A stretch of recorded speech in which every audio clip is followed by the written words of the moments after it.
반갑습니다. 오랜만에 우리 빈님들과 하나님의 말씀을 나누게 됩니다.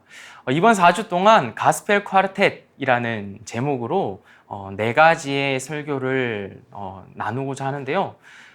복음이 만약 하나의 음악이라면, 특히 사중주의 음악이라고 한다면 네 가지의 갈래로, 네 가지의 아름다운 선율로 우리에게 들려질 것이다 하는 그 은유를 한번 사용해서 우리 빈님들과 함께 그 복음의 깊이를, 그 장대함을 나눠보고 싶었습니다. 그 첫 번째 시간입니다. 이 가스펠 쿼르텟, 그것은 첫 번째로는 하나님에 대한 그 아름다운 선율을 우리에게 들려줍니다. 사실 우리가 이 복음을 많이 말하고 또 들을 수 있는 기회들이 있는데요. 다 좋은 내용들이고 너무 유익하지만 좀 비중으로 따진다면 그 복음의 메시지의 그 비중을 나에게 두는 경우가 되게 많습니다. 물론 나에 대한 이야기가 맞긴 합니다. 나에게 하나님께서 이루신 일이기 때문에 그 복음의 내용이 나의 감정과 또 나의 이 어려운 형편과 여러 가지를 이렇게 많이 만지고 회복시키는 일들을 합니다. 그것을 담아냅니다. 그러나 그것만으로는 너무 아쉬워요. 왜냐하면 성경이 말하는 그 복음의 그 크기는요, 엄청나게 넓습니다. 대양처럼, 큰 바다처럼 굉장히 장황하고 아주 큽니다. 그래서 물론 이 네 가지의 갈래로, 네 가지의 선율로 알려드린다는 것도 사실은 굉장히 무리한 시도일 수 있지만, 일단 이 네 가지로 최대한 그 복음의 다양성을, 그 크기를 우리 빈님들에게 소개해드리고 싶습니다. 그리고 이 시리즈를 다 듣고 난 다음에는 정말 이 복음이 이렇게나 크고 대단한 것이구나 라는 그 깊이가, 그 이해가 더 커져서 더 많은 감사와 또 더 많은 감격과 놀라움으로 우리의 반응이 이어졌으면 좋겠어요. 자, 그 첫 번째는 바로 이 복음에 울려 퍼지시는 하나님에 대한 내용입니다. 이 복음이라는 하나의 음악이 사중주로 들려진다면 그 첫 번째 선율은 마치 그 하나님에 대한 그 정보, 하나님에 대한 속성, 조금 더 어렵게 하나님에 대한 본질, 그렇게 우리에게 들려진다라는 겁니다. 하나님이 어떤 분이시냐 하는 겁니다. 그 이야기를 아주 잘 표현하고 있는 본문이 바로 오늘 시편 27편 4절에 있는 이 다윗의 노래죠. 다윗의 노래 한 번 더 제가 읽어 드릴게요. 이게 시이고 노래이면서 개인의 고백인데 우리의 삶의 주석이라고도 표현할 수 있을 정도로 우리의 인생이 담겨 있기도 합니다. 제가 한번 이 한 절만 다시 한번 읽어 볼게요. 주님, 나에게 단 하나의 소원이 있습니다. 나는 오직 그 하나만 구하겠습니다. 그것은 한평생 주님의 집에 살면서 주님의 자비로우신 모습을 보는 것과 성전에서 주님과 의논하면서 살아가는 것입니다. 아멘. 이 본문 시편 27편 4절의 말씀은요, 사실 이 다윗이 이 같은 고백을 드리기에는 좀 뜬금없는 고백일 수 있어요. 왜냐하면 이 27편의 맥락을 쫙 살펴보면 다윗이 어떤 어려움에 처해 있다는 것을 예상해 볼 수 있습니다. 이런 단어들이 나와요. 대적자, 원수, 군대, 폭력, 그리고 자기 목숨을 어떤 건지어 달라는, 어떤 보존해 달라는 그런 기도가 많이 들어가 있어요. 그러니까 지금 이 27편의 이 한 시는요, 이 시를 노래하고 있는 이 다윗의 상황이 굉장히 부정적이라는 것을 우리가 최소한 예상해 볼 수 있습니다. 사실 다윗의 인생 중에 여러 가지 어려운 상황들이 되게 많았는데요. 그 중에서 특정한 몇 사건이 바로 이 고백을 했던 사건이다 라고 할 수 있을 정도로 굉장히 어려운 상황을 내포하고 있거든요. 그런데 그 중에서 이 4절 말씀이 이런 고백을 하고 있는 겁니다. 제일 중요한 표현이 이겁니다. 주님, 내가 정말 주님께 단 하나의 소원을 말하고 싶은데요. 그것은 내가 주님의 집에 한평생 살면서 주님의 그 자비로우심을 바라보는 것입니다. 이걸 이제 개역개정에서는 이렇게 말합니다. 주님의 아름다움을 바라보는 그것이다 라고 얘기를 합니다. 하나님이 어떤 분이시냐, 하나님의 자비로우심, 하나님의 아름다우심을 바라보는 것이 내 한평생 소원입니다 라고 말하는 이 다윗의 고백. 이 고백이 지금 제가 먼저 설명드린 그 다윗의 상황과 어떻게 딱 맞아 떨어진다고 보십니까? 아니요. 일반적이지 않습니다. 되게 예외적이에요. 우리는 그 어려운 상황이 있다면 나에게 단 하나의 소원이 있습니다. 주님, 내가 조금 더 돈을 많이 벌게 해주십시오. 주님, 내가 조금 더 건강하게 해주십시오. 주님, 내가 조금 더 잘 되게 해주십시오. 주님, 내가 조금 더 내가 의미 있는 삶을 살게 해주십시오. 이렇게 뭔가 우리가 이루고자 하는 어떤 그 목표들, 다양한 우리의 목표들, 그것이 뭐 나쁘고 좋은 거 이런 거 없이 그냥 우리가 평소에 가지고 있는 그 소원을 말하는 것이 일반적이죠. 어렵다면, 내 상황이 더 힘겹다면 더더욱 말이죠. 그런데 그 상황 속에서 다윗이 이 같은 고백을 하는 것. 하나님을 더 알고 싶습니다. 하나님의 아름다우심을 더 바라보고 싶습니다. 내 한평생 그냥 그렇게 살고 싶습니다. 라고 말하는 그것이 도대체 어떤 고백일까요? 정말 가능한 고백일까요? 이것이 정말 우리가 어떻게 이해하고 받아들여야 되는 고백일까요? 그런데 오늘 이 고백의 의미를 우리가 알게 되면요, 정말 우리도 이 같은 고백을 할 수 있는 고백이구나, 우리도 이렇게 해도 되는구나, 이렇게 해야 되겠구나 라는 용기가 생길 것이라 저는 기대합니다. 사실 이것은 단순히 다윗이 와 믿음이 좋아, 다윗 믿음 굉장히 좋네, 그러니까 이런 고백을 하지, 그 어려운 상황 속에서도 이런 굉장히 좀 감상적인 이런 고백을 그래서 할 수 있는 거 아니야 라고 하는데 아닙니다. 그렇지 않아요. 단순히 그 한 명의 물론 믿음이 좋은 모습이긴 하죠. 그러나 단순히 그렇게 치부해버리고 나의 이야기는 아니야 라고 할 것이 아닙니다. 이건 우리 믿음을 이미 선물로 받은 우리 모든 신자의 이야기입니다. 이미 현재 진행형인 우리의 모습이다 라는 겁니다. 도대체 왜 그러냐? 이것은 하나님을 아는 것과 상관이 있습니다. 하나님이 어떤 분이신지 아는 것과 아주 상관이 있는 부분입니다. 먼저는 그 반면교사의 예를 들려드릴게요. 반대의 예입니다. 구약 성경 출애굽기 32장에 이런 스토리가 나옵니다. 모세가 하나님의 백성들을 이끌고 이제 이집트에서 나온 뒤에 하나님이 명하신 그 산, 시내 산 앞에 이제 다 모였습니다. 그리고 이 모세가 하나님께서 올라오라고 하셔서 하나님과 친밀히 교제하면서 모든 규례와 율법과 특히 십계명 이런 것들을 이제 직접 받는 그 장면이 나옵니다. 그 기간이 장정 40일 동안입니다. 자, 이스라엘 백성 입장에서는 지금 자신들을 이끌어온 그 하나님의 대언자인 그 모세가 갑자기 눈앞에 사라졌는데 언제 돌아올지 기약은 하지 않고 일단 계속 저 시내산 위에 올라가서 내려오질 않는 겁니다. 살았는지 죽었는지 알 수가 없어요. 자, 사실 우리는 그들의 마음을 조금 이해해 볼 수 있을 것 같습니다. 불안합니다. 두렵습니다. 우리를 이끌어온 이 리더 한 명이 생사를 가늠할 수 없는 그런 상황에 처해 있고, 또 지금 특히나 이스라엘 백성의 그 거주하고 있는 그 위치는 광야입니다. 밤에는 춥고 낮에는 덥습니다. 먹을 것이 풍족하게 예비되어 있는 것이 아닙니다. 그런 상황 속에서 불안하죠. 지금 모세가 죽었다라고 생각하는 것이 더 합리적이고 상식적일지도 모르겠습니다. 우리는 하루 이틀만 눈에 안 보여도 그 사람이 실종되었구나 하고 실종 신고를 하는 것이 일반적이지 않습니까? 우리 자녀이면 자녀일수록 더더욱 잠깐 눈에 안 보이는 그 사람을 잃어버렸으면 더 불안해하고 찾는 것이 당연한 것이죠. 그런 차원에서 생각해 보면 이스라엘 백성들의 이후에 나타난 행동이 이해가 됩니다. 무슨 행동을 하냐면요, 이렇게 행동을 합니다. 자, 우리가 모세가 어디 갔는지 이제 모르겠으니 우리를 인도한 그 하나님을 우리 눈앞에 만들자. 그래서 모세 다음으로 리더격인 그 아론이라는 사람을 세워서 하나님의 모습을 만들도록 종용합니다. 사실 그 아이디어는 이제 아론이 직접적으로 주도적으로 내는 것처럼 보이죠. 그래서 결과적으로는 금송아지 한 마리를 쫙 크게 만듭니다. 어느 정도 크기는 잘 모르겠어요. 근데 꽤나 멋지게 만든 것 같아요. 그리고 이렇게 말합니다. 이것이 너희를 애굽으로부터 인도하여 낸 하나님이다 라고 말합니다. 이 금송아지가, 직접 우리가 만들어낸 이 금송아지가 하나님이다, 우리를 건진 그 하나님이다 라고 말하는 거예요. 여러분, 자, 어떻게 보이십니까?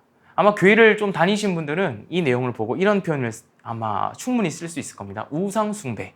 맞아요. 하나님이 아닌 다른 것을 섬기는 것을 우상 숭배라고 합니다. 그것은 하나님께서 하지 말라고 하신 죄죠. 그런데 왜 이스라엘 백성들이 이때 이 같은 방식으로 하나님을 표현했는지를 알아야 됩니다. 지금 이스라엘 백성들은요, 아직 하나님의 백성이 먼저 되긴 했는데 어떻게 하나님의 백성으로 살아가야 되는지를 아무것도 모르는 상태예요. 그래서 그것을 이제 받으러 모세가 하나님께 간 것입니다. 어떻게 하나님의 백성이 합당하게 살아야 되는지를 이제 그 율법과 규례로서 하나님의 성품이 담긴 그 율법으로서 이제는 받으러 간 상태인데 이스라엘 백성 입장에서는 그런 것들을 전혀 모르니 지금까지 우리가 알고 있는 그 방식대로 하나님을 섬기고자 하는 겁니다. 그들이 알고 있던 그 방식은 예전에 이집트에서 배웠던 겁니다. 이집트에서 배웠던 세공 기술이고요. 금을 만드는 방식이고요. 그들이 봤던 그 신이라는 형상입니다. 바로 그것이 금송아지였던 겁니다. 그것이 어떤 의미를 가지는지는 여러 가지 학자들이 추정을 하는데요. 아마도 우리를 먹여 살리고 우리를 풍족하게 하고 하는 그런 여러 가지 의미가 있는 것 같습니다. 어쨌든 금송아지로 하나님을 만들어낸 것은 이스라엘 백성들의 그 지각 속에, 그 의식 속에 담겨져 있었던 하나님에 대한 인식이었던 겁니다. 그들에게 있어서 하나님이라는 존재는, 하나님에 대한 이미지는 금송아지로 표현될 수 있는 존재였던 겁니다. 그러니 지금 우리 입장에서 적어도 최소한 성경을 잘 모르더라도 하나님을 그렇게 표현해도 되나? 라는 의식이 들 정도로, 우리 현대적인 입장에서도 그럴 정도로 그들의 입장에서는 그게 가능하더라는 겁니다. 그들의 인식 속에는 그게 들어있기 때문에. 자, 반면교사라고 했습니다. 왜요? 하나님이 어떤 분이신지를 알지 못하는 상황에서 인간이 어떤 모습을 보일 수 있다라는 것을 지금 아주 대표적으로 보인 예입니다. 하나님이 어떤 분인지 알지 못하면요, 반드시 사람은 그 대체물을 만들어냅니다. 우리도 예외가 아닙니다. 우리도 하나님을 알지 못하면요, 분명히 예배를 드려요. 그런데 엉뚱한 분에게 예배를 드릴 수 있어요. 우리가 하나님이 어떤 분인지 정확하게 그 의미를 풍성히 잘 내가 알지 못하면요, 일상을 살아가는데 내가 아는 하나님을 만들어서 신학적 판단을 내리고 살아갑니다. 내가 아는 하나님은 이런 분이야. 그러니 난 이렇게 행동할 거야. 라고 쉽게 얘기해버립니다. 쉽게 생각해버립니다. 쉽게 그렇게 말하고 다닐 수도 있어요. 그런 일들이 꽤나 우리 상황에 많이 일어납니다. 그리고 첫 계명과 두 번째 계명이 다 하나님이 어떤 분이신지에 대한 내용입니다. 이게 너무 중요하기 때문에 처음부터, 초반부부터 그거를 강조하십니다. 1계명 이거죠. 다른 신을 섬기지 말라. 2계명 이거죠. 나 이외에 다른 형상으로 나를 표현해서 만들지 말라. 세상 어떤 것으로도 나를 표현해 만들지 말라. 왜요? 하나님은 그렇게 표현할 수 있는 분이 아닐 뿐더러 하나님에 대한 그 정보는 하나님 스스로 드러내 보이신 그 자체로 우리는 받아들여야 하기 때문입니다. 그것이 아닌 이상 우리는 곡해하고 변질시켜서 내 욕망과 내 욕구대로 하나님을 이용해 먹기 때문입니다.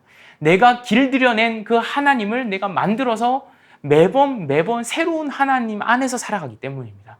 그거 하지 말라고. 결국 우리의 삶의 그 작은 부분까지도 연결되는 것이 하나님에 대한 인식이기 때문에, 하나님에 대한 속성이기 때문에, 하나님에 대한 본질이기 때문에 그 하나님을 제대로 알아야 그 이유가 쫙 펼쳐진다. 그것 때문에 하나님은 10계명 초반부터 하나님이 어떤 분이신지를 알려주고자 하신 겁니다.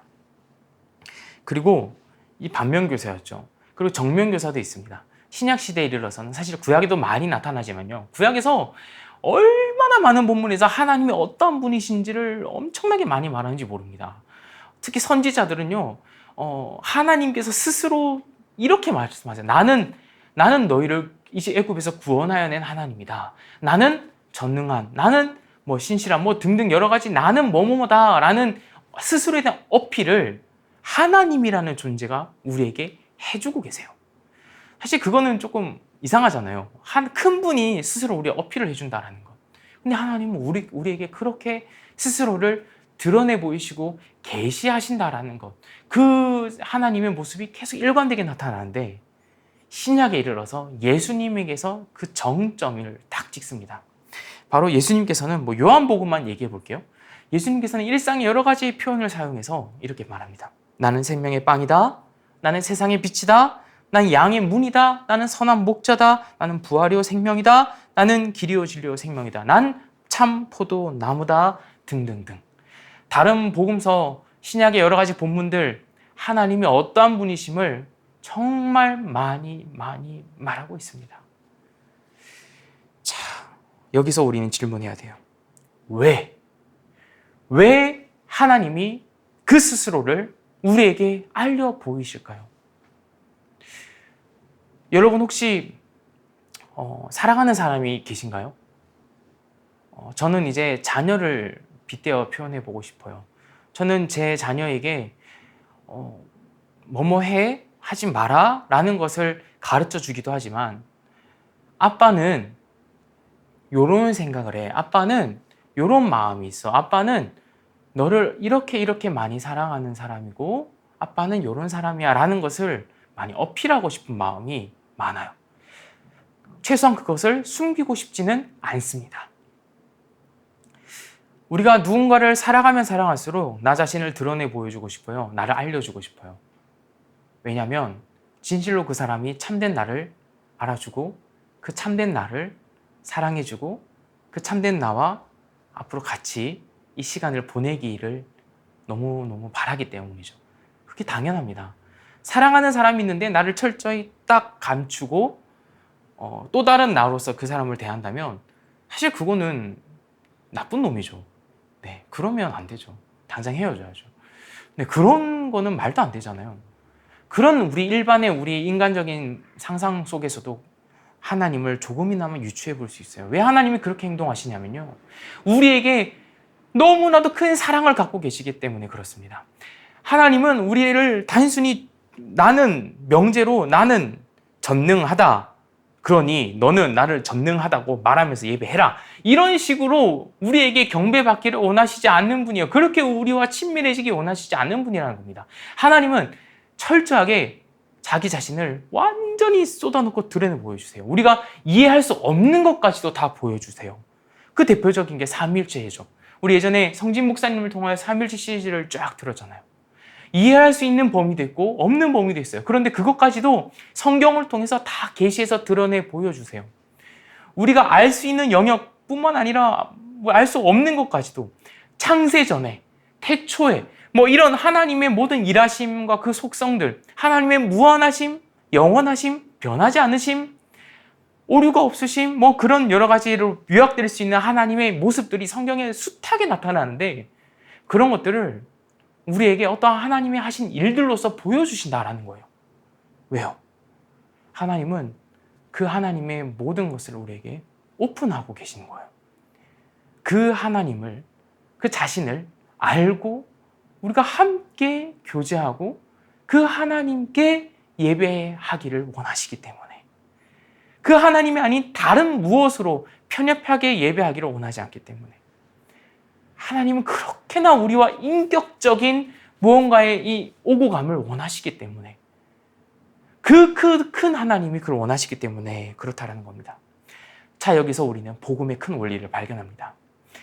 복음이라는 것은요, 이것입니다.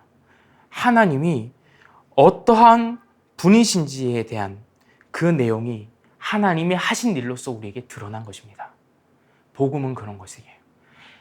단순히 하나님이 우리에게 뭔가를 행하셨다라고 말하는 것도 물론 참 많이 좋은 것이긴 한데 하나가 더 있어야 돼요. 하나님의 어떠하심이 하나님이 하신 일로서 우리에게 드러나셨다. 그리고 이것을요, 사도 바울은 로마서에서 주제로서 초반부에 빵 찍으면서 말합니다. 이게 로마서의 주제이기도 한데요. 이 관점으로 로마서를 봐야 하는데요. 뭐냐면요, 3장에 이렇게 나옵니다. 1장에도 나오지만 3장에 더 분명하게 나옵니다. 3장 21절, 21절을 제가 읽어볼게요. 그러나 이제는 율법과는 상관없이 하나님의 의가 나타났습니다. 그것은 율법과 예언자들이 증언한 것입니다. 구약 성경이 증언한 것이다라는 것이죠. 그런데 하나님의 의는 예수 그리스도를 믿는 그 믿음을 통하여 오는 것인데 모든 믿는 사람에게 미칩니다. 거기에는 아무 차별이 없습니다. 뭐라고 말했습니까? 하나님의 의가 나타났다라고요. 그것은 하나님의 의라고 표현되고 있어요. 하나님의 의. 그리스도의 의라고 할 수도 있는데요. 하나님의 의라고 표현되고 있어요. 하나님의 의라고 표현된 이것은 하나님의 그 속성을 담고 있는 표현이기도 합니다. 하나님이 거룩하시고 의로우시고 자비로우시고 영원하시고 하는 그 모든 하나님의 속성이 다 수렴된 표현이에요. 그 하나님의 어떠하심이 우리에게 나타났다라는 겁니다. 누구를 통하여서? 예수 그리스도를 통하여서 나타났다라고요. 자, 그러면 복음을 이제 이렇게 요약할 수 있습니다. 복음은 이것입니다. 하나님이 우리에게 드러나셨다라는 거예요. 다시 한 번 더. 복음은 이것입니다. 하나님이 우리에게 드러나셨다라는 거예요. 이것이 복음이에요. 그래서 복음서에서는 그 하나님이 드러나신 예수님을 임마누엘이라고 말합니다. 하나님이 우리와 함께 하신다. 임마누엘이라는 이 의미가 외로운 나에게 동반자가 된 것 같은 그 하나님의 이미지도 해도 너무 은혜롭고 감격스럽지만 더 분명한 의미는 하나님이 우리에게 드러나셨다 해요. 하나님이 우리에게 드러내 보이시는 것이 하나님이 어떠한 분이신지 우리가 아는 것이 복음이라는 거예요. 그 소식은요, 우리 평생, 우리 모든 일생을, 아니 온 우주적으로 모든 것을 뒤바꾸어 버립니다. 우리가 하나님이 어떤 분이신지 아는 것에서부터 우리의 삶에, 우리의 행동에, 우리의 생각에, 가치관에 모든 것에 영향을 미치기 시작합니다. 우리가 신앙에 있어서 최소한 신앙의 영역에 있어서 혼란스럽고 신앙의 영역에 있어서 내가 갈 바를 알지 못하겠다라면 최소한 우리가 가장 먼저 접근해야 될 부분은 하나님이 어떠한 분이신지를 아는 것에 있습니다. 우리가 죄를 짓게 되잖아요. 죄를 짓고 난 이후에도 우리가 사실 내가 어떻게 하면 회복할까? 이런 고민을 합니다. 그리스도인이라면요. 그런데 그때 가장 큰 유혹은 뭐냐면 이것입니다. 하나님께 나아가지 못할 것 같아. 나 이렇게 더러우니까 나 하나님께 예배하지 못할 것 같아. 나 좀 찜찜해. 나 하나님을 나 기도하고 못할 것 같아. 뭐 이런 마음이에요. 한 주간 내 삶이 엉망진창이었으면 더더욱 나는 하나님께 못 나아갈 것 같아. 이게 아주 큰 유혹입니다. 이게 사탄 마귀가 제일 좋아하는 거예요. 여기에 방점이 있습니다. 죄를 짓는 그 자체에 그것이 목적이 아니라 그 이후에 이 같은 마음을 품어서 결국 하나님과 친밀해지지 못하게 하는 것에 본질이 있다는 겁니다. 그래서 우리는 어떻게 회복하는 것이 가장 효과적이고 오히려 그것이 또 죄를 이기게 하는 방법이 되냐면요. 하나님이 어떠한 분이신지 아는 것에 있어요. 하나님이 이런 분이구나. 하나님이 이렇게 저런 모습으로 성경 속에서 나타나시는구나. 제가 계속 하나님이 정작 어떤 분이신지는 표현을 안 하고 있어요. 왜냐하면 그것은 마지막에 알려드리려고 하는 건데요. 일단 그 하나님이 어떤 분이신지를 알기 이전에 우리가 접근하고자 하는 그 숱한 오해들을 벗겨내고 싶은 겁니다. 사실 심지어 우리의 경험을 되돌아봐도 그래요. 우리가 처음에 하나님을 알게 되었을 때도 그 입구는 다 달랐을 거예요. 누군가는 아픔 때문에, 누군가는 뭐 여러 가지 사건 때문에, 하여튼 여러 가지 사람들만의 방식이 있는데 입구는 다양한데 그 크신 하나님의 그 복음으로 결국에는 모아지는데 그 정점이 무엇이냐면 하나님이 이런 분이셨구나. 나 같은 자에게 이 같은 하나님이 이렇게 일하셨구나. 로 귀결된다라는 겁니다. 결국 하나님이 어떤 분이신지 알게 되는 것으로 우리의 복음은 시작되었던 거예요. 그 우리의 경험이 이미 증언하고 있습니다. 성경도 그것을 보여주고 있어요. 우리가 하나님을 그렇기 때문에 이 하나님이 어떠한 분이시지 아는 게 굉장히 중요합니다. 이것을 많이 방해하는 큰 오해 중에 하나는 또 하나 이것입니다. 유교적인 하나님을 생각하는 겁니다. 우리의 그 유교적 아버지의 그 이미지가 이 하나님께로 투영되다 보니까 이 하나님에 대해서 자꾸 오해하게 만들어요. 언제든지 회초리를 들고 우리를 때리려고 눈을 부라리고 있는 그런 신의 이미지로 보는 겁니다. 그러니 더 하나님을 알기 힘들죠. 근데 또 반대의 반대의 참 그 모순도 있습니다. 이런 하나님이 아니라 무조건적으로 사랑하시고 그냥 내가 죄를 짓든 내가 잘못을 저지르든 그냥 얼쫄쫄쫄쫄 사실상 방임이죠. 사랑이라고 할 수 없죠. 그거는. 그 방임하는 하나님을 사랑이라고 착각하고 믿는 사람들도 꽤나 있다라는 겁니다. 우리는 하나님이 어떤 분이시지 아는 것을 회복해야 합니다. 그리고 하나님은 어떤 분이시냐? 성경에 너무 많이 쓰여져 있습니다. 이것을 하나님은 어떻게 표현하시냐면요. 법조문처럼 나는 뭐뭐뭐다. 아까 말한 것처럼 이것을 외워라. 이렇게 말씀하시지 않고요. 하나님이 우리에게 친절하게 어떠한 방식으로 일하셨는가를 통해서 하나님을 계시하시는데 그것을 다 우리가 콤팩트하게 알 수 없으니 교회의 전통 속에서 한 신앙 고백서는 이것을 다 정리해 놓고 있어요. 사실 이것뿐만 아니라 많은 우리 교회 문서들이 이것들을 잘 보여주고 있는데 특히 대표적으로 웨스트민스터 신앙 고백서 제2장에 나오는 그 삼위일체라는 주제로 표현되어 있는 그 하나님에 대한 그 정보, 그것만 한번 제가 읽어볼게요. 성경에 각 주들이 다 달려 있거든요. 그것을 다 빼고 일단은 어떤 분이신지를 최대한 빠르고 콤팩트하게 한번 말씀드려 보겠습니다. 이것이 바로 우리가 믿는 하나님입니다. 하나님은 오직 한 분이신데 살아계시고 참되시며 무한하시고 순결하신 영으로 보이지 아니하시며 변치 아니하시며 무궁하시며 영원하시며 측량할 수 없으시며 전능하시며 지혜로우시며 거룩하시며 자유로우시고 절대적이시여 의로운 뜻대로 모든 일들을 자기 영광을 위하여 행하시며 사랑이 지극하시며 은혜로우시며 자비로우시며 오래 참으시며 인자하심과 진실하심이 풍부하시며 공의로우시며 죄를 미워하시며 모든 생명의 근원이시며 영광과 선하심과 복되심이 그에게 있으며 스스로 충족하시며 무한하시며 무오하시며 피조물에게 의존치 아니하시며 불확실한 것이 없으시며 우연도 없으시며 본질상 단일한 신격 안에 삼위가 계시며 본질과 능력과 영원성에 있어 동일한 성부 하나님, 성자 하나님, 성령 하나님이시다. 많죠. 그리고 우리가 평소에 쓰지 않는 말들로 가득하죠. 그런데 너무나도 크죠. 이 말들이 거대합니다. 하나님을 표현하는 이 인간의 언어의 한계가 있다는 것을 전제하고서도 이 표현들이 다 우리에게 너무나도 커요. 이 하나님이 바로 우리 빈님들이, 저와 우리 모두가 예배하고 있는 하나님이라는 겁니다. 그리고 이 하나님을 성경을 통해서 우리 평생에 알면 알수록, 알아가면 알아갈수록 우리의 지성으로, 우리의 삶으로, 경험으로, 모든 교제와 말씀의 모든 예전과 모든 것들을 통해서 이 하나님을 알아가면 알아갈수록 우리는 더 많이 힘을 얻고요, 용기를 얻습니다. 우리의 삶이 정말 변화해 가기 시작합니다.